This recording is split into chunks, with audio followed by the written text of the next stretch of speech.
So we have seen last time Satyavan making advances towards Savitri. It is Satyavan who spoke first to Savitri, obviously, and then after a kind of brief prologue, he invites Savitri to his father's place.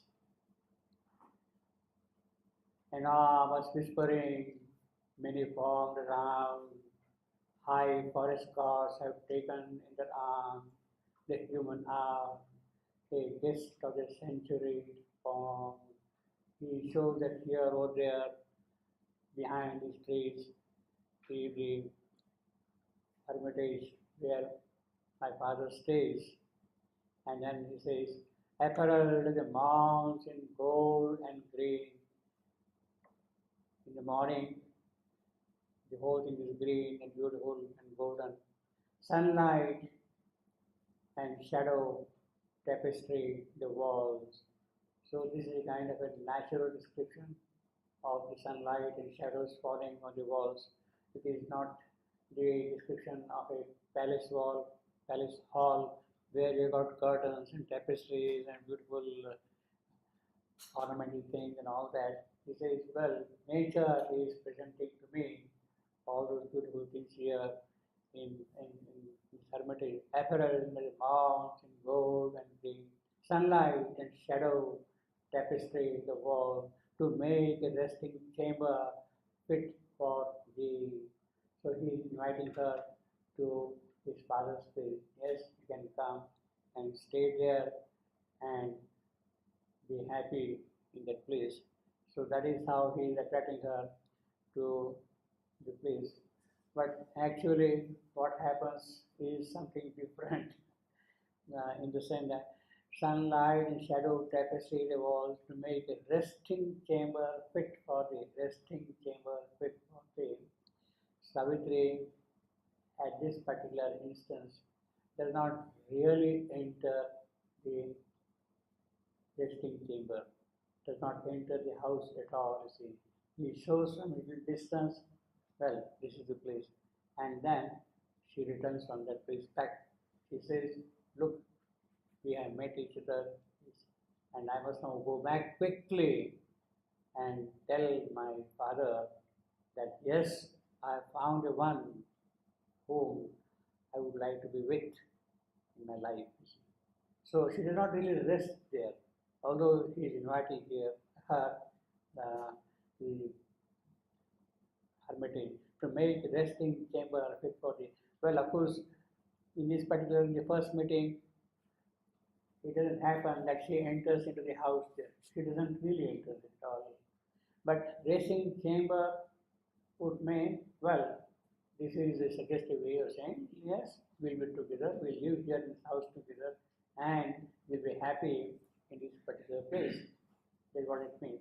In fact, very significantly, in the narration as given by Shivendru here, the meeting is just for 3 hours. They meet in the forest there, and then after they join together, he shows to Savitri the place where she will be living in future, and she goes back.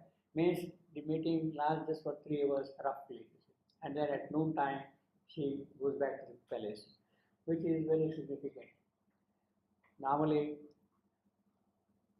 in fact, in some of the traditional stories, it is said that Savitri was living in that forest for a few months before she decided to be with Satyavan, as if to get acquainted with him fully and see that they agree with each other in every respect. Sort of confidence building. No, it was not that. Because it is here the story is at a different level altogether. You have recognized each other. You have found out yourself. You have found out through your soul's identity. So there is no question of now any further being together and trying to understand each other. That question is right. Immediately that recognition was there.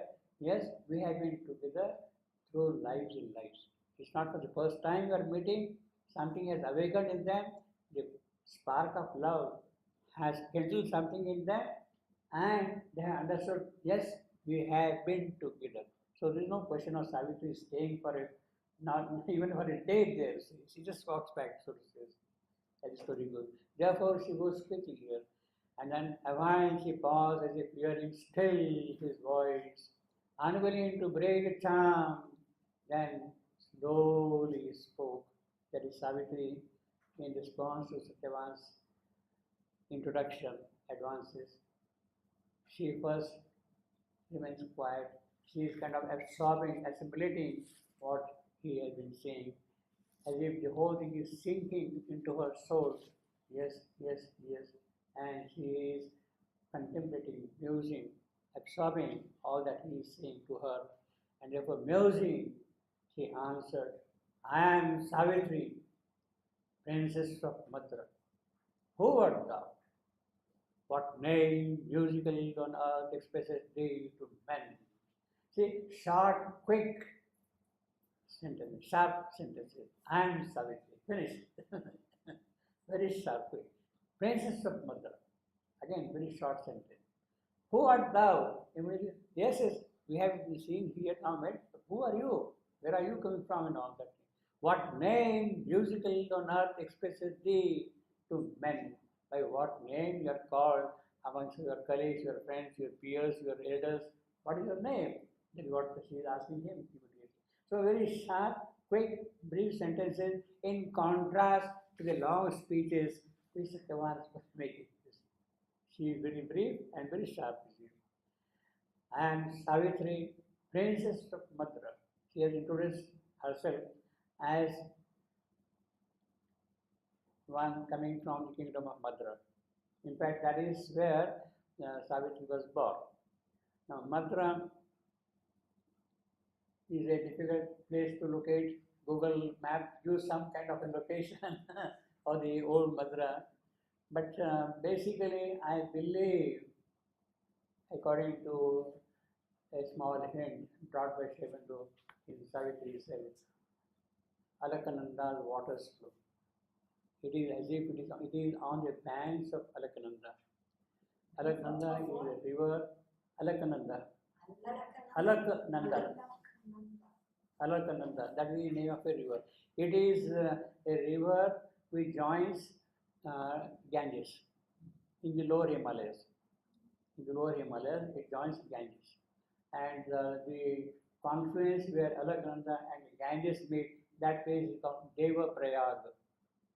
Deva Prayag, the meeting of the gods. Prayag means joining together. So the Ganges is flowing here, and Alakananda is meeting Ganges at that place. So it is on the banks of Alakananda, this city of Mathura is placed actually. Now, therefore, she is already introducing that, look, I am coming from a royal family. My father is a king. He is the king of the Mathura land. And here I am, so to say. In fact, we have a very beautiful description of Mathura a little later. There are 2 or 3 places, but let me show you one particular one. In the book 6, Canto 1. Book of Fate, the opening part of the Book of Fate.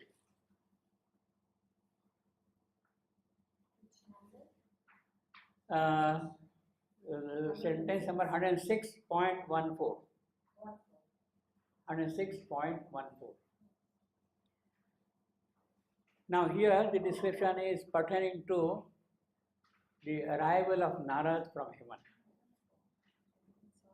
Narad is arriving. Savitri has met Satyavan. She has gone back to the palace. She is going to go to the palace. And before she reaches the palace, Narad comes here and visits Ashwapati's palace to deliver the word of fate about the future of Satyavan and Savitri. This is what he will tell in the book of fate here. So while he is coming, how he is coming, that is described here in this sentence. As mighty lightning streak, the way the lightning will streak down, a glory fell. Means Narad is coming down from heaven from the celestial skies like a lightning, nearing until the rapt eyes of the sage, very rapturous, very beautiful. He is kind of hastening his visit for a certain purpose.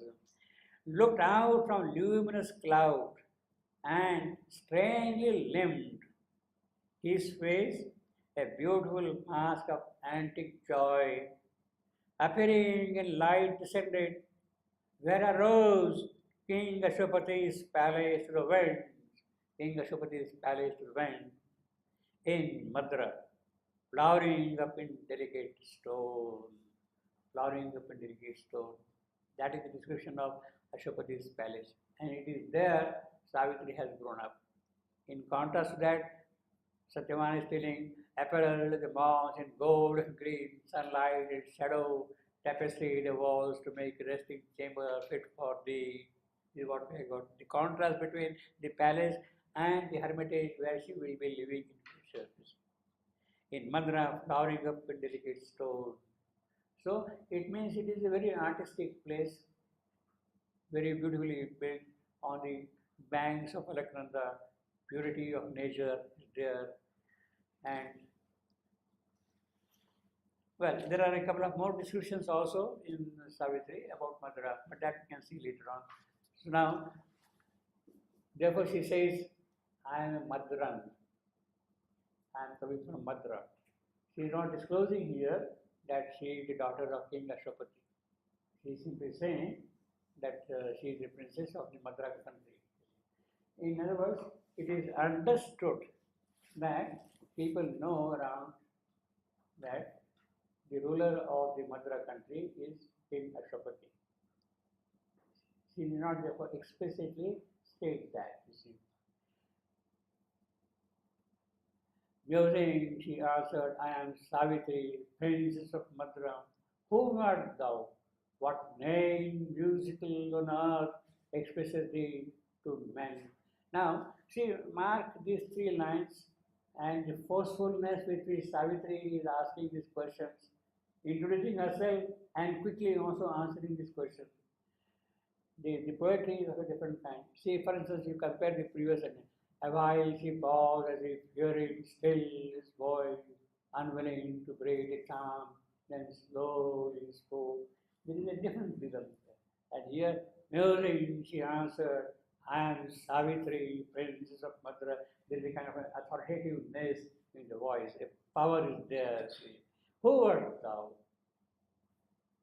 What name musical on earth expresses thee to men?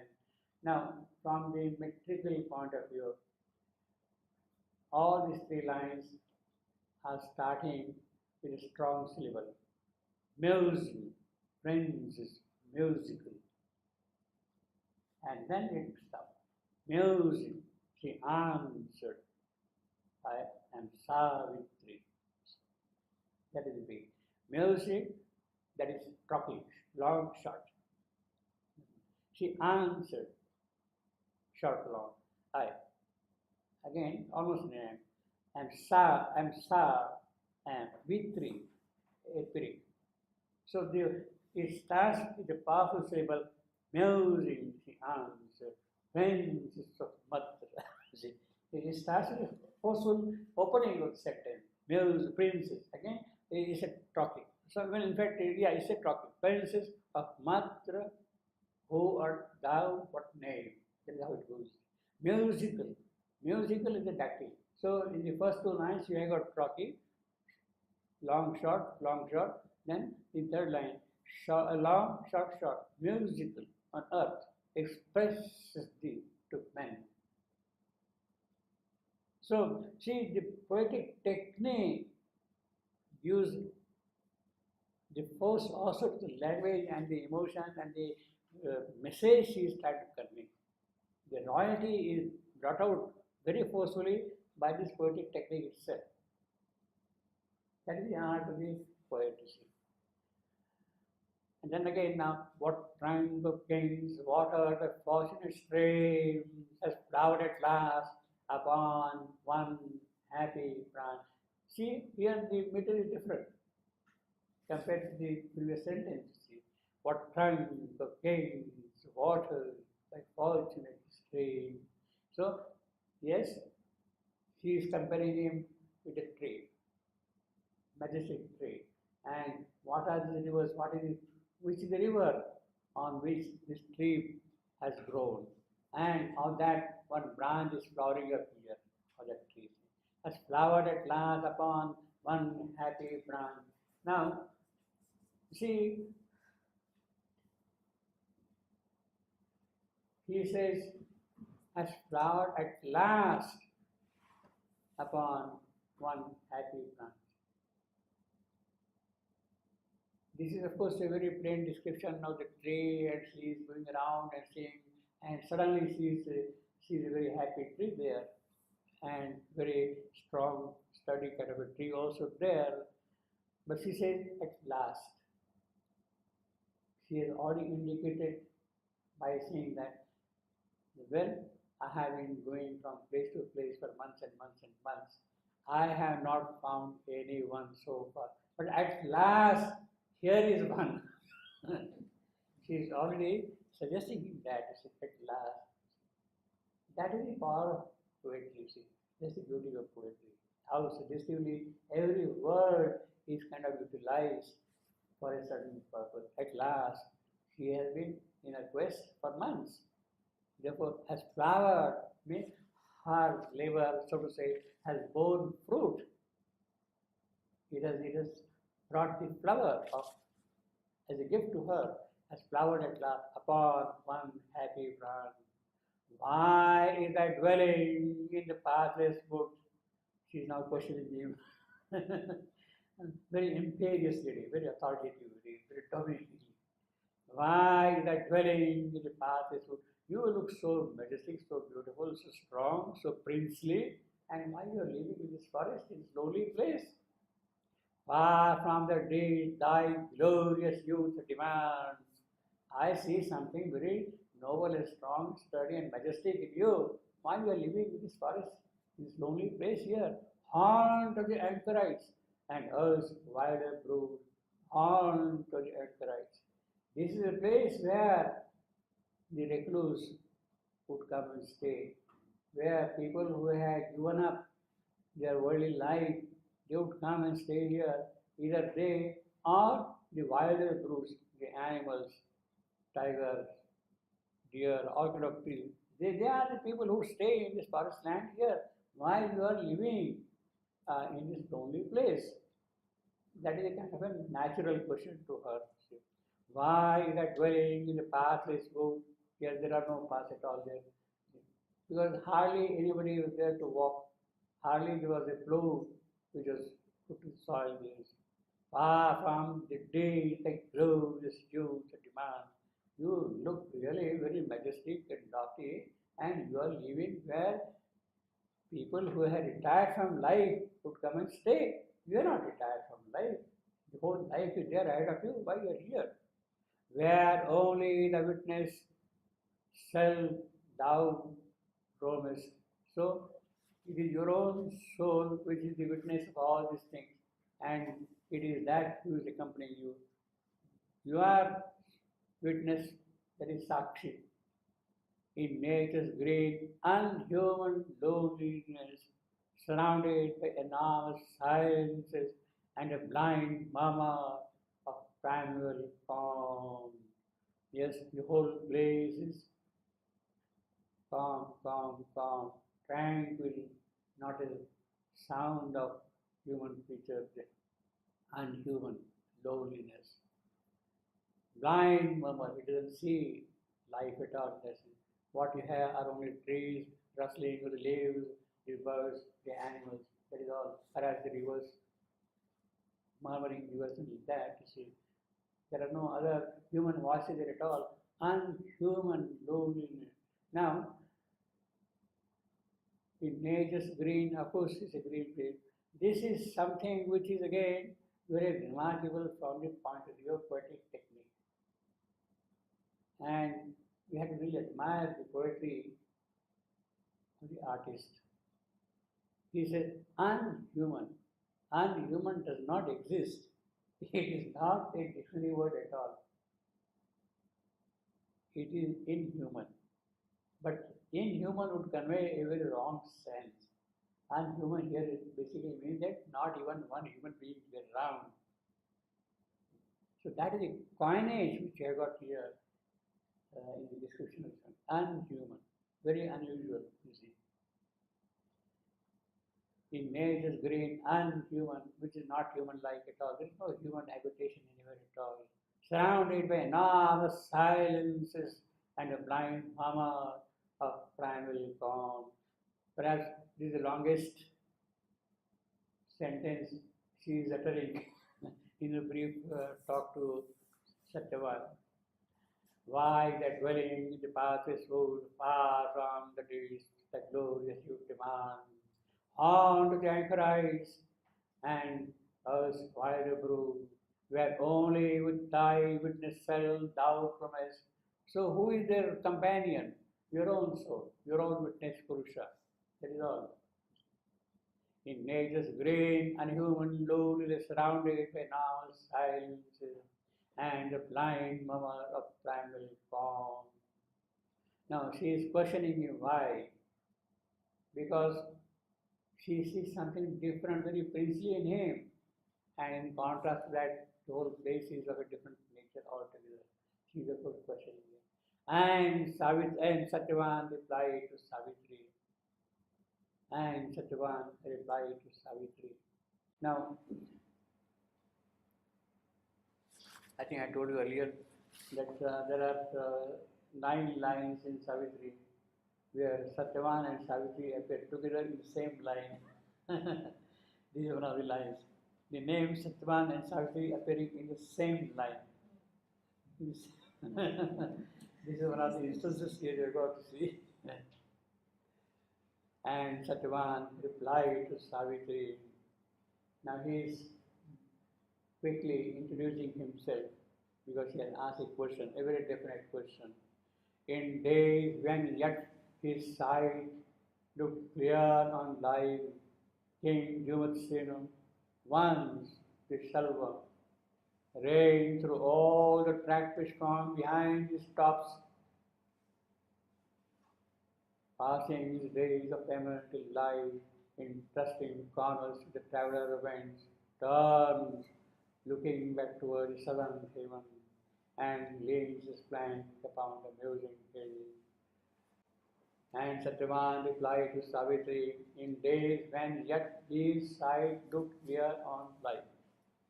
He is telling already that yes, my father is now blind. He is not having sight now.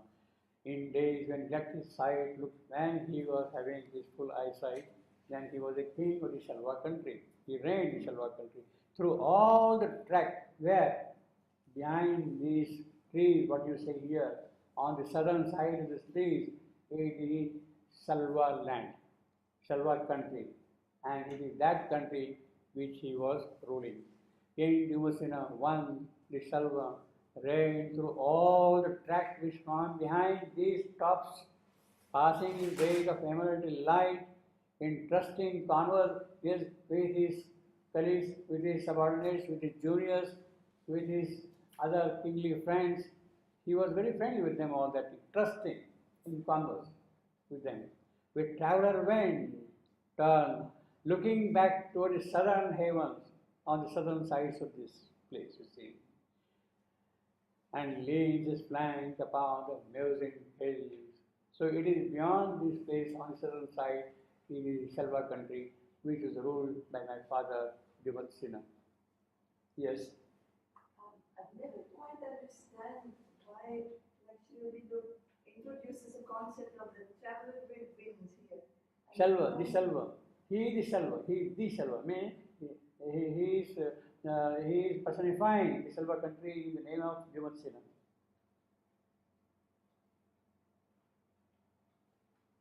The Shalva. King Jumatsena won the Shalva. Means he is no more a ruler of that country. Please. Reign through all the tract. Now here again, the spelling of Jumatsena, he is putting THSEN. Even is putting the name THSEN. Now, in fact, in earlier drafts of Savitri, even though never used single T, he always used TH. Savitri, THRI. Satyavan, THA, Satyavan. THYA, Satyavan. And not exactly in this context, but in several contexts, he said that for the softness which is required for the English language, that H brings the softness.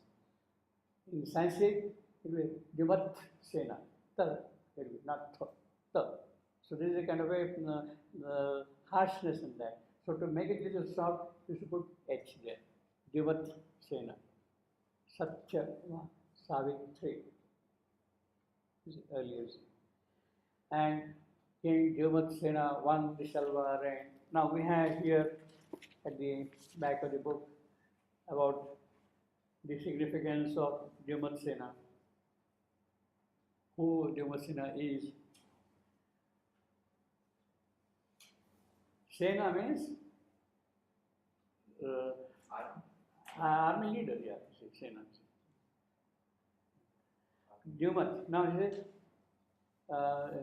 Jumat Sena, Lord of the Shining Host, Father of Satyavan, is a divine mind here fallen blind. He had lost his sight, fallen blind, losing his celestial kingdom of vision, obviously. And through that loss, his kingdom of glory. So he lost his eyesight, and therefore the enemy took the advantage of his blindness, invaded his country, and drove him out of the kingdom. And that is why he is living here in the Shalva forest. So Jumasena is basically the Lord of the Shining Host, Father of Satyavan, the divine mind here fallen blind.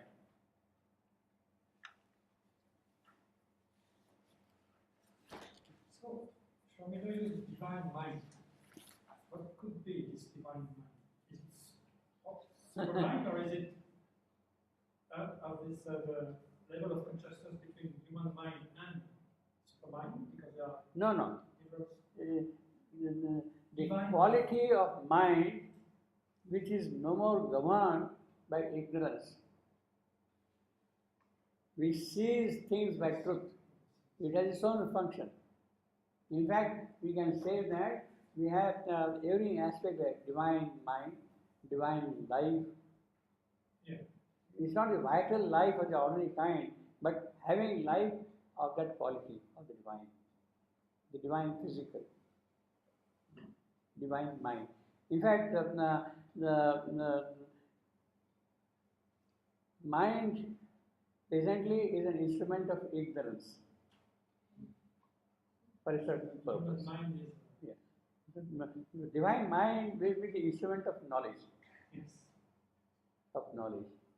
It has its own role to play of separating, dividing, seeing each individuality in its own distinct manner. That is the function of mind. To break, to separate, to make discrete everything. Mind, he says in one place, the measurer who measures out things. Mind. It measures out that things. In fact, as a further extension of that, mind is the primary sense organ. Sight, sound, all these five organs which I got touch, they are actually the instruments of mind, manasa. They are the instruments. It is by them you come in contact with the objective world. So, when you have got a divine mind, those senses acquire that divine quality. You touch things, you smell things, you have fragrance, you have got all those things, you say taste, everything of a different type than you see. I mean, that is how perhaps we could see this. Actually, we could say knowledge. Huh? We could say knowledge. Yeah, that's right. Yeah, yeah, yeah. We can say mind of the divine. Ah. It cannot be like our mind. Which is open to the knowledge. Mind cannot be like The our word mind has a most wide Yeah. significance Yeah. in this context. And lays his flank upon the musing hills. So it is sloping down that country on the hills here. But so he was the king. He became blind. But equal fate removed her covering hand. A living night enclosed strong man's paths. Heaven's brilliant gods recalled their careless gifts. Took from blank eyes a glad and helping ray, and led the uncertain goddess from his side. That is what has happened to my father. Yes, he was a strong man, he was a king, he was a gifted person, he had received the gifts of heaven, but evil fate removed her covering hand. That fate which had given him all those fortunes of life, that fate withdrew. He became blind, and therefore we have fallen on these days. A living night enclosed, obviously. Therefore, it's all blindness now, so everything is dark. It's all night now. Enclosed strong man's paths, he can't see now his future past. Heaven's brilliant gods recall the careless gifts. So the gods can be really cruel. They give the gifts, they also take back those gifts, you see. They have taken the gifts back. Took from blank eyes, so his eyes are now become blank, without sight. Their glad and helping ray, the ray by which he could see things, that is no more there, that has been withdrawn. And the uncertain goddess from his side. Now, there are a few, rather a couple of interesting details here in this sentence. He said, equal fate removed her covering hand. Equal fate means while the fate gave him all the good fortune, that fate also withdrew those fortunes. Equal fate. Fate is feminine. Her covering hand. Fate has an operative power in this creation, as a power working here in nature, is feminine, is a woman. Therefore, her fate. In fact, there is a very beautiful line, we'll see later on. The very first line of the book of Yoga, 114.1. Fate followed her, forcing immutable road. Her fate followed her, forcing immutable road. Now, when fate is described as a power, she is feminine. Fate in a general sense is neutral. But here, fate is operating as a power. In both the cases, she is operating as. For instance, third sentence here. His fate within him shapes his acts and rules. He is for man. His fate within him. Its face and form already are born in him. Its face. Now here, fate is its as a general thing. But fate as a dynamic, active power is feminine. That is the distinction. See, here in the same sense, you have got the distinction now. Fate as a feminine, fate as a neutral. This case. Fate followed her, forcing a immutable road. That is how the line begins. The book also begins. Well, this is a very interesting line. Fate followed her, forcing a immutable road. Interesting in several respects. See, we have already seen that Savitri has met Satyavan, and he goes back to the palace, tells her parents Yes, I have chosen Satyavan in the Shalva forest as my husband, and that is done, etc. etc. Although Narad says this boy is going to die 1 year after marriage, she says nothing to it. I know how to tackle that situation. She is very firm about that thing, and therefore the consent is given for the marriage by her parents. And now, after that consent, she is coming back to the Shalva forest to live with Satyavan. She is coming back to the Shalva forest. First time she has met, now she is coming to the Shalva forest. And therefore, the poet is saying, fate followed her foreseen immutable road. Now, her stands for whom? Does it stand for fate or does it stand for Savitri? She is very clever in that respect, to see. Fate stands for Savitri or fate stands for that her stands for fate or for Savitri, you see. Now, fate followed her, the Savitri's foreseen immutable road. Or fate followed fate's foreseen immutable road. He is very clever, he is keeping all those things in good suspense like that, you see. But basically, I would put it this way, it is fate who is following fate's immutable foreseen road. Fate is following. There is no question of Savitri having fate. She is determined to do what she is to do. She is going to achieve what she has to achieve. So it is fate who is going to follow fate's own immutable road. Now, fate's foreseen immutable road. Foreseen by whom? Because Narad has come and told that Satyavan is going to die 1 year after his marriage. That is what is foreseen. So, foreseen by Narad. Immutable, nobody can change it at all. It is fixed. It is fixed. Nobody can change it at all. So, fate here is definitely feminine, and that is what we have here also. But equal fate removed her covering hand as a dynamic power of life, of working here. See, there are three things as I said earlier. Fate is the operation of nature in a way. So, nature is one aspect, or the cosmic force is one aspect. The other one is the individual's soul. And the third one is the transcendental will. All the three things come together in a great event like Savitri's life. Her individual soul, it asserts itself fully. Fate, the cosmic working of things, and there is a transcendental will sort of supervising every detail of action which will take place.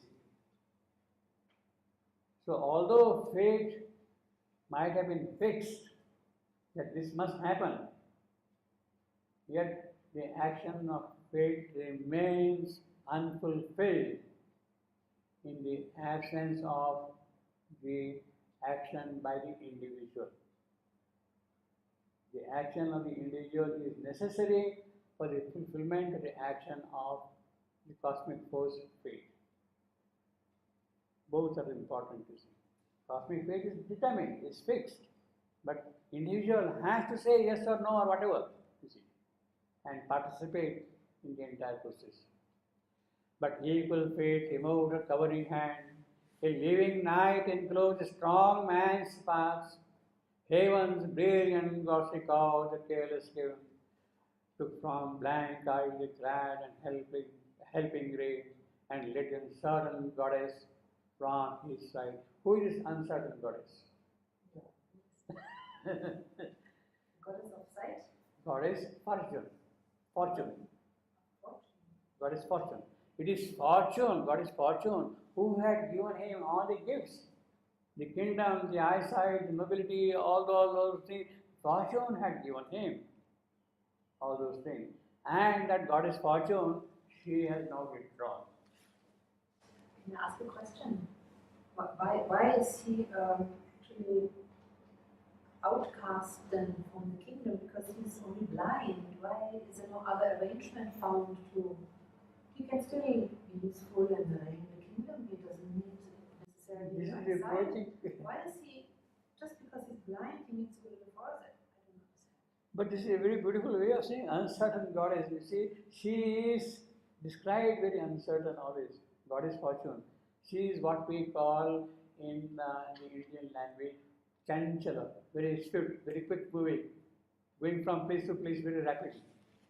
She doesn't stay too long at a given place. Today she is here, tomorrow she is there. Chanchala. We call her Lakshmi. Lakshmi is chanchala. Today she is in one house, tomorrow she will be in the other house, third day she will be in the fourth house. So because he was blind, he was outcast. Yeah, No. therefore He said that enemies came and threw him out. but he said equal fate, equal fate, Huh? equal fate. One, the fate has given him all the kingdom and all the gifts, and in the same fate he is withdrawing all those gifts back from him. And there was, in Indian tradition, there was something that if you're blind, you cannot be on the throne if you're blind. Yes. That was also a question that led to Kurukshetra. No, therefore he says in the same breath he is saying both. He was a king, but he has become now a forest dweller. Because the goddess Fortune, who had given him all those, bestowed all those gifts to him, she has withdrawn them. How? By making him blind.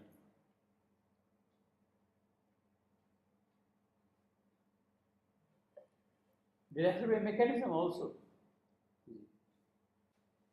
There has to be a mechanism. So he says blind, equal fate. Unless there is some cause, there has to be some worldly cause for things to happen. Occult reason might be different. He must become blind, he must leave his kingdom and come to the forest. He must bring his son also there in the forest. Savitri must meet him there. All those are at a different level. But there has to be a physical cause also for all these things to happen. The physical cause is he has become blind. So, in a certain sense, in the immediate context, it may look a great misfortune.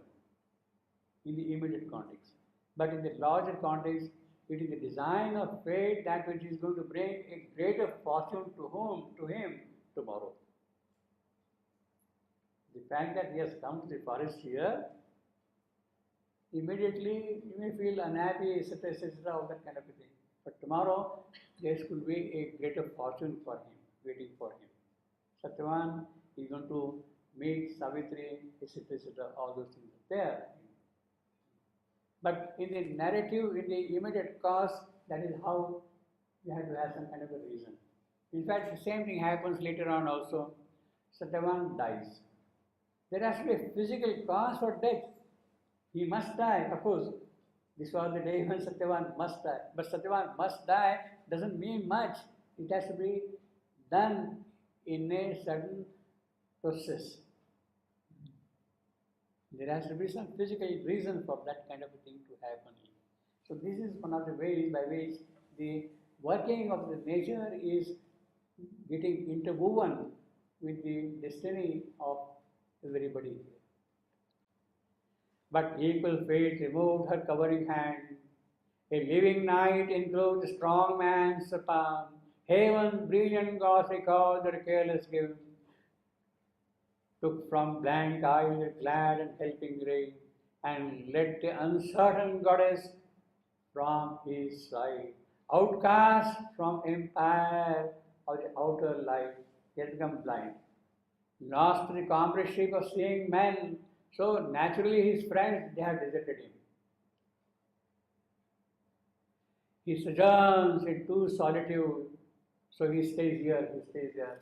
The inner solitude and the solitude of the surrounding nature. He sojourns into solitude within and in the solemn rustle of the woods. So rustle of the woods is also a solitude. So he says, within he is hurt, he is feeling disappointed, that he has fallen out of the favor of the goddess fortune. See. He turns into solitude, villain, and in solemn wrestle with the ghosts. Son of that king, I, Satyavan, have you contented? Yes, I have been living all along here in this place, in this forest, very happy, very joyously, for not yet of the aware. Luckily you were not there, so I was very happy until now. But now I come and I am disturbed. For not yet of thee aware, in my high peopled loneliness of spirit, and this huge vital murmur came to me, now with the vastness, fearful of solitude. So I have been a student of solitude all along. I have been living very happily till this moment, till I met you. I have been very happy all along. Great nature came to her recovered child. Yes, recovered, yes, I have become forlorn. I lost my princely gifts or whatever gifts I would get as a prince in the palace and all that thing. They are not there anymore. But here is nature and she is showering all those gifts on me. Great nature, para prakriti, great nature, came to her recovered child. I reigned in the kingdom of nobler kind, so not ordinary kingdom of men and other colleagues of mine and all that, but of a nobler kind. Then men can build upon dull matter soil. So I am living a very rich, very joyous, very happy spiritual life in the company of nature, nobler life. Reign in the kingdom of a nobler kind, and men can build upon dull matter soil. On matter soil, you might build palaces and all that thing, but I have built up another kind of a world around me here. I met the frankness of the primal earth. I enjoyed the intimacy of infant God. In this purity of nature, the primal earth, the purity of the earth, it is that which has nourished me, which has brought me up all along here. I enjoyed intimacy of infant God, God which is sort of slowly coming out of the slumber of matter into life form, where mind is not yet so dominant, is not yet so dominant. Therefore, he is infant. He has just grown up out of nature. That is why he is infant God. I enjoyed the intimacy of infant God in the great tapestried chambers of her state. So the whole thing is a big palace for me now. And all the chambers are full of tapestry. Free in a boundless palace. So the palace is open from all the sides. Wall-less palace, you see. Free in a boundless palace, I had dwelt, indulged with the warm mother of us all, Mother Nature. It is she who has offered this palace to me here, reared with my natural brothers in her house. Natural brothers, all the trees, forests, birds, everything, they are my natural brothers here. I lay in the wide, bare embrace of heaven. So, this is what I am now living with. These are my companions. The sunlight's radiant blessing clasps my brow.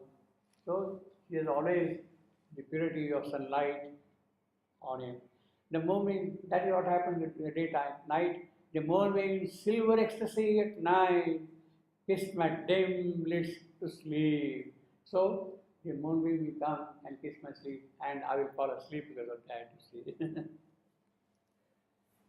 Earth's mounds were mine, lured by faint murmuring to the green-robed hours, faint murmuring to the green-robed hours, the trees, etc., they are all green-robed. I wandered lost in the woods, so I would go from place to place in the woods and enjoy nature, be in the company of nature. prone to the voice of winds and waters, partner of the sun's joy. I would incline myself towards that voice. I would listen to that voice constantly of winds and waters, partner of the sun's joy. Yeah. I wandered lost in woods, prone to the voice of winds and waters. So the whole nature is there as my companion, and I will be inclined towards that nature. I will be always living in the company of nature.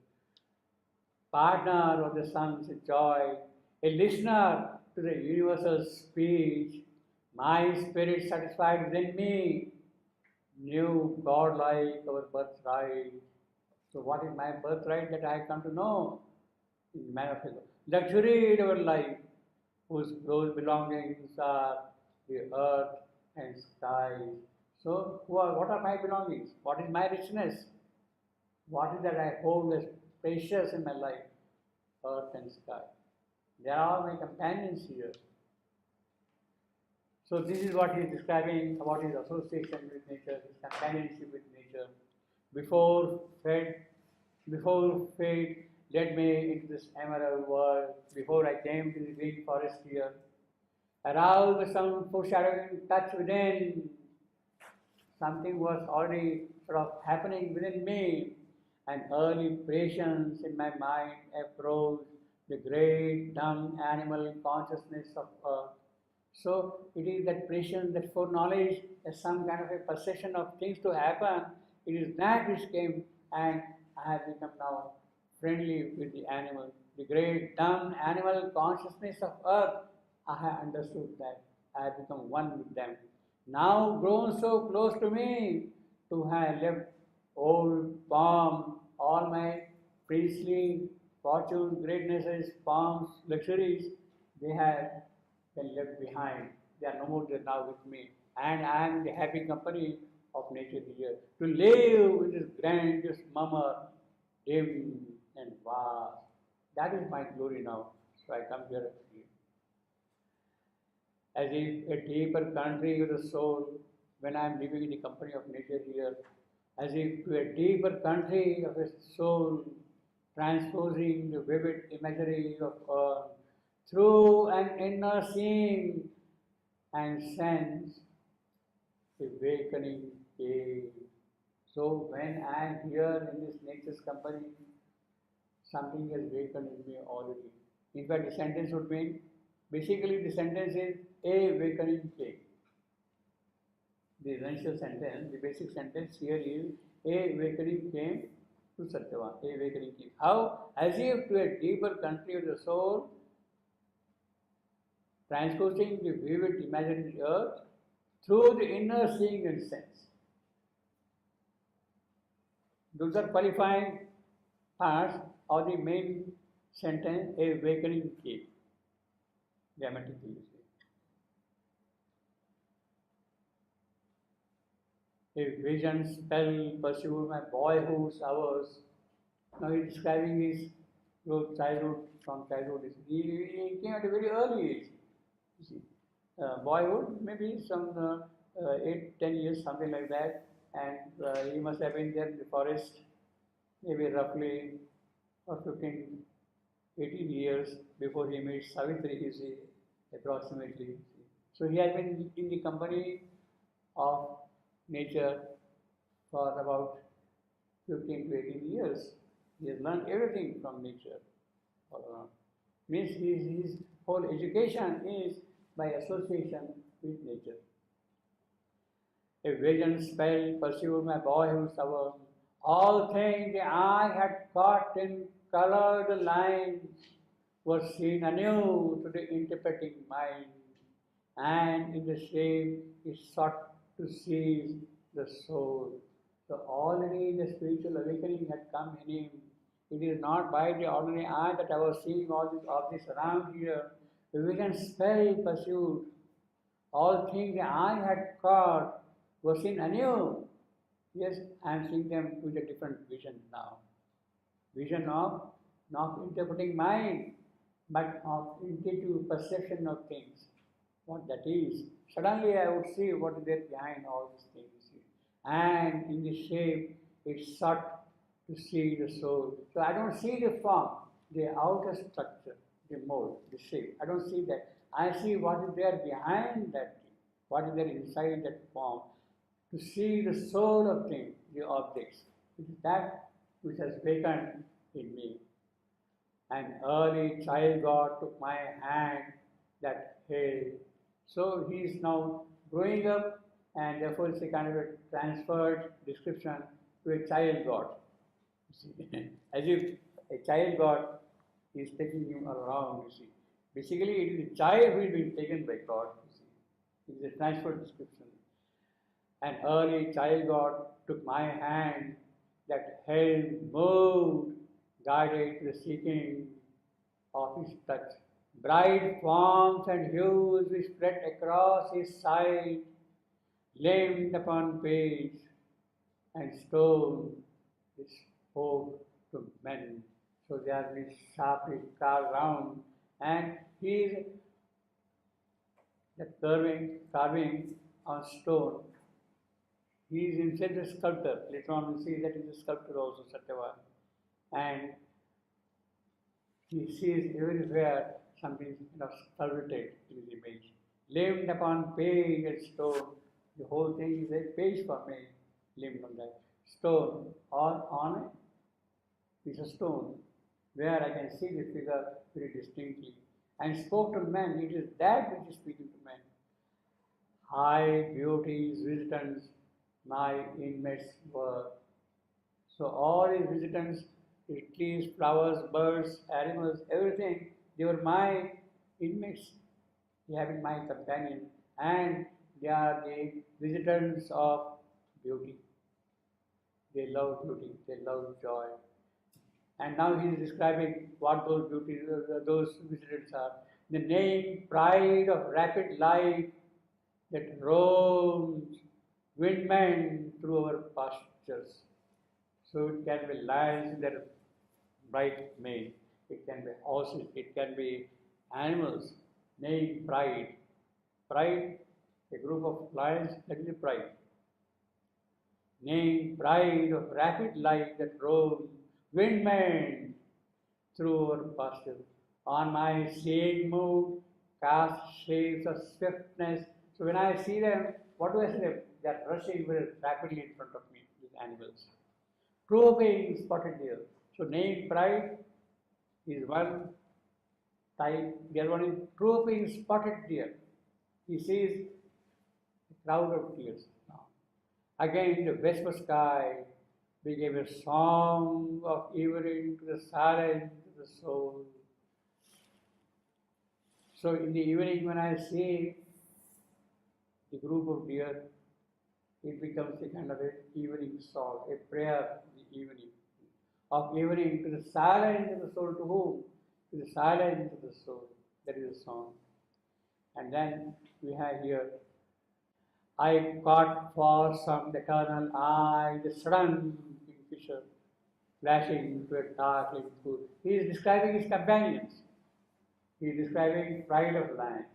He has described deer. He is describing now the kingfisher catching a fish suddenly. I caught for some eternal eye the sudden kingfisher. It comes and zooms around and picks up his prey. Flashing into a darkling pool. Darkling in the evening becomes dark sun. Now this is a very beautiful line. I caught for some eternal eye the sudden kingfisher. The line is overflowing. You see here the description is overflowing from the first line to the second line. Eternal eye, the sudden kingfisher. It goes on with that. You have to read both together. Sudden kingfisher. It brings the suddenness, the sweep with which the bird catches the fish.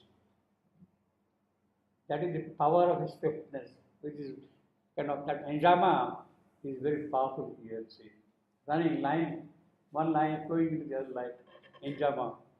I caught a sudden, some eternal eye, the sudden kingfisher, flashing to a darkling pool. Now this line vertically is also a very beautiful line. I caught for some eternal eye. You got 4 items. I caught for some eternal eye. The sudden, it is in amphibrach. Short, long, short, amphibrach. The poetic technique gives you a thrust to move to the next line. The sudden kingfisher, kingfish, that is trochee. You see, after amphibrach, there is a trochee. Fisher, flash into a dark pool. That is how the material goes. Sudden kingfisher, flash into a dark pool. It becomes darksome in the evening. And then a slow swan silvering the azure lake. So there is the pride of land, there are deer, there is kingfisher, now the swan, a slow swan silvering the azure lake, the blue lake is there, and the white swan is floating on that. A shape of magic whiteness sailed through dreams. Leaves traveling with the passion of the wind, and wandering wings nearing from infinity to the birds and coming from some other sky, from some other place, from infinity. Wandering wings nearing from infinity lived on the tablets of my inner sight. This is the plate on which these birds are living. The inscription is there on my inner sight, all those birds coming from infinity. Live in the tablets of my inner sight. Mountains and trees stood there like thoughts from God. So all these objects which are there here in nature, they are nothing but the thoughts of God. It is in their company that I have lived. And then he says, frank butterflies, the ostentatious butterflies, very colorful, jumping from one flower to the other flower. Frank butterflies, the conscious flower of air, so they have become conscious flower of air, the butterflies. The brilliant longbills in their vivid dress, so the colorful bird longbill. That is to be described. The peacock scattering with the breeze, his moons, painted by memory like a frescoed wall. So here's first is talking about tablet. Already the inner side sees something written. Now this is a frescoed wall. Always all these birds are there. Fan butterflies, brilliant longbill, peacocks scattering the moons. These are things we see around here. And then he says further, I carve my vision out of wood and stone. He is a sculptor. So when he is given a piece of wood or a stone and is carving his vision on that. I caught the echoes of a word supreme. He is a poet also. He catches the word. And meter the rhythm base of infinity. I give the chanda, the meter, the beat. I give them. And meter the rhythm base of infinity. And listen to music for the eternal voice. So it is not the ordinary music which I hear. Behind that music, embedded in that music, is the eternal voice. It is that eternal voice which I listen in music. I felt a coward touch. I heard a call, but could not clasp the body of my God. Yes, everywhere nature is there, infinity is there. I see beautiful things all around. Infinity's rhythm, movements, all of them are there. But I am unable to clasp the body of God. All those spiritual things are there, but could not clasp the body of my God. Where is He physically present? Or hold between my hand the World Mother's feet. Yes, I would like to go and clasp her feet and offer my worship to her. That I am not able to do. She is not here around. Beautiful nature is there. It's okay. But where is the mother? She is not there. I would like to clasp the body of God. This is what I have been missing in my life here until now. In men I made strange portions of a cell that sought for fragments, and in fragments lived. Each lived in himself and for himself alone, and with the rest joined, only fleeting tide. Is passion over his surface joy and grief, nor saw the eternal in his secret house. That is the pity. Each man here, yes, he is living in his own loneliness, but there is no passion for the eternal, that eternal should come and live in his house. That is what I miss here. Where do I go and clasp my mother? She is not here around here in his house. I converse with nature, muse with the changeless stars, God's watchfires burning in the ignorant night, God's watchfires burning in the ignorant night. That is the stars of the night. I have been watching them.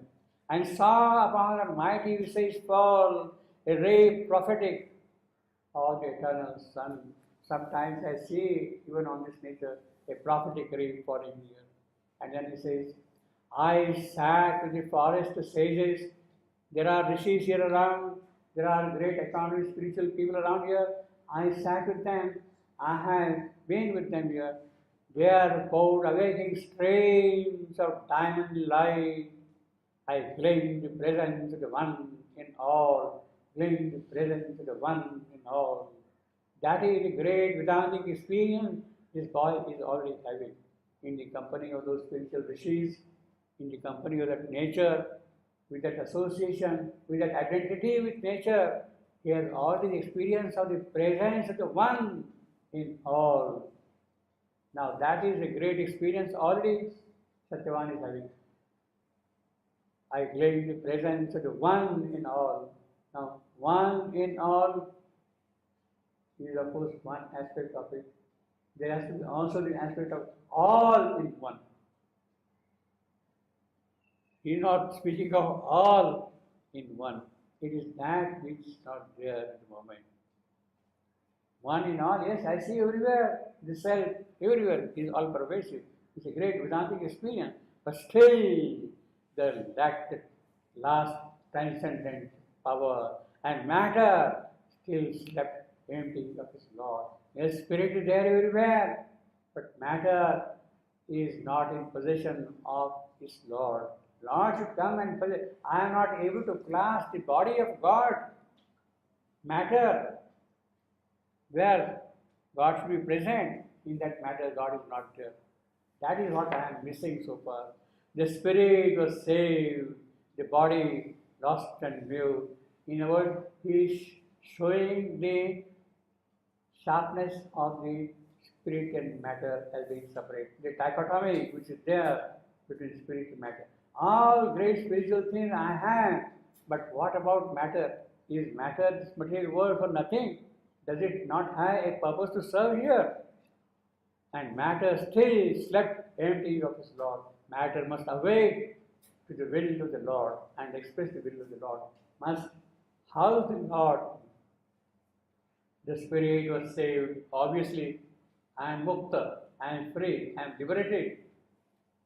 But the body lost and mute. What happened to the physical? Physical is abundant.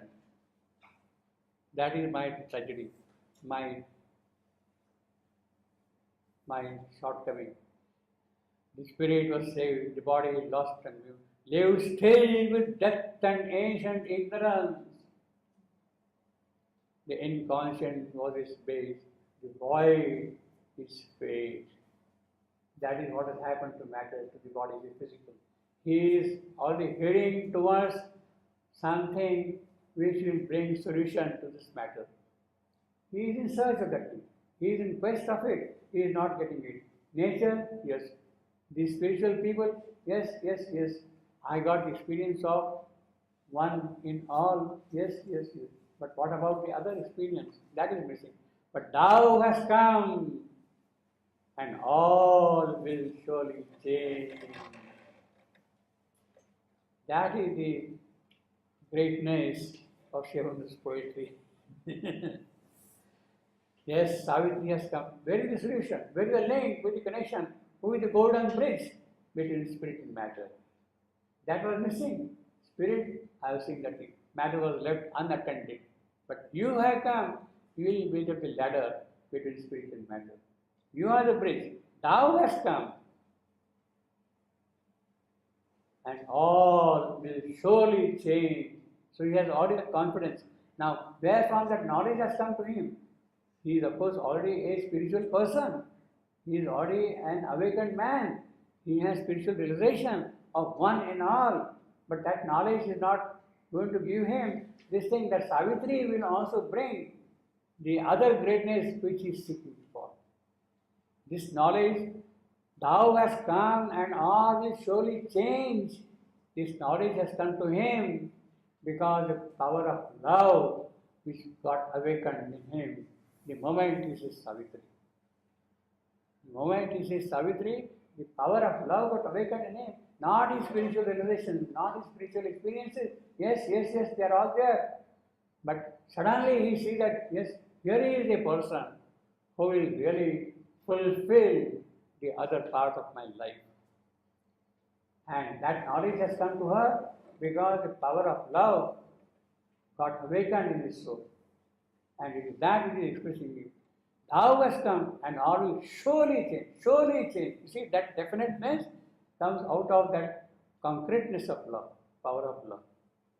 I shall feel the world mother in thy golden limb and hear her wisdom in thy sacred voice. When you speak, I will hear her voice. And then he says, the child in the void shall be reborn in God. The child in the void shall be reborn in God. This is the great utterance he is making, perhaps without knowing what he is speaking, in a way. The child of the void shall be reborn in God. My matter shall evade the inconscience trance. All along my matter was asleep to its Lord, but now we shall wait that. My body, like my spirit, shall be free. Yes, my body also will be mukta, shall be free, the way my spirit is. I shall escape from death and ignorance. Now, it is not kind of a premonition that he shall escape from death and ignorance. Of course, he is going to die. But it is not that he is talking. He is talking of the power of universal death under whose grip Satyavan is. Satyavan is the grip of death. Satyavan is a soul carrying the divine truth of being within itself, but descended into the grip of death and ignorance. Descended into the grip of death and ignorance. So that intrinsic knowledge is there in him because he has descended into the grip of death and ignorance. Exactly the same phrase we have got here. Escape from death and ignorance. I am in the grip of death and ignorance. But you have come now and I shall escape that. Savitri has come. It is Savitri who will conquer death and free Satyavan from the grip of death and ignorance. He is already seeing that thing. Now, this is what we were talking last time. The child, the void shall be reborn in God. Child, the void. He is Satyavan, the permanent avatar, we have seen. Martanda in the Vedic story. And it is he who will be reborn in God. He will be saved from mortality. He is there. He is the permanent avatar. When the divine powers went far away from divine and the horror of separation was seen, as you have seen, the mother's praise, the horror of separation, when it was seen, then the divine himself plunged into the void. Plunged into the void. He has become a permanent avatar in the void. And he is a child of the void. Satyavan is a child of the void. The mother says, he is the permanent avatar in the void. And he shall be reborn in God. His birth will be now in God. He has been in the grip of death. He has been there in the void at the beginning of the whole thing, the entire creation.